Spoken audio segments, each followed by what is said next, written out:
Salom azizlarim, kanalimga xush kelibsiz. Kanalimga like hamda podpiska bosishni unutmang. Kommentariyani yozsanglar ham yozmasanglar ham mayli.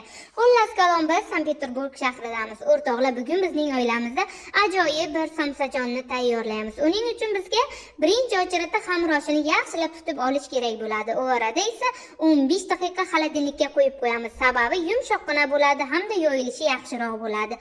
Xullas kalom, biz kattakon piyozni oldik-da, piyozlarimizni ham maydalab oldik.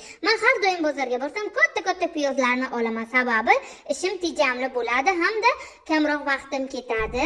Bu arada esa dalerchigim yetib keldi, menga katta yordamchi. Onajon yordam beraymi deb stollarning ustiga chiqib ketyapti. Yo'q bolajonim, sen joyingda o'tirganing katta yordam menga deb joyiga o'tkazib qo'ydim.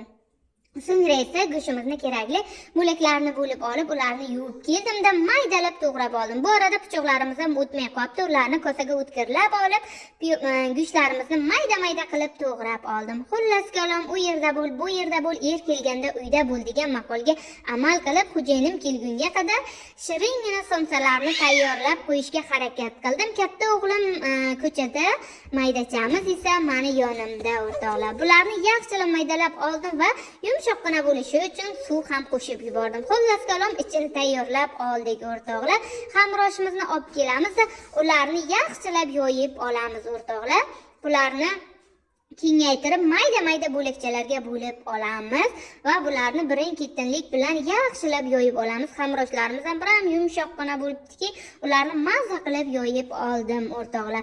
Bularni yoyib bo'lganimdan so'ng tayyor bo'lgan go'shtlarimizni bularni ichiga hammasini birma-bir bilan solib chiqdim azizlarim. Somsalarimiz ham tayyor bo'lguncha uning ketidan qancha mashaqqatimiz bor o'rtoqlar, lekin juda ham mazali taomlardan biri. Xullas go'shtlarimizni solib chiqdim, ularni ketma-ketlik bilan bo'kib oldim. Meni duxovkam juda ham kichkina o'rtoqlar. Shu sababli bir pishirishimizda 6 dona ketadi. Ko'proq vaqtimiz ketsa ham, lekin sabrli bo'lgan yaxshi deganidek bir ketma-ketlik bilan qo'yib pishirib oldim o'rtoqlar. Ketidan esa stollarimizni yaxshilab artib oldim, choylarni damladim. Xullas kalom, somsalarimiz pishib chiqdi. Hammaga yoqimli ishtaha tilaymiz. Juda ham sochni, moshni bo'libdi somsachalarimiz.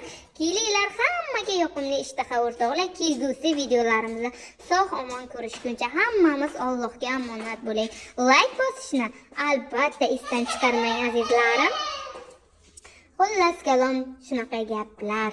Kelgusi videolarda uchrashguncha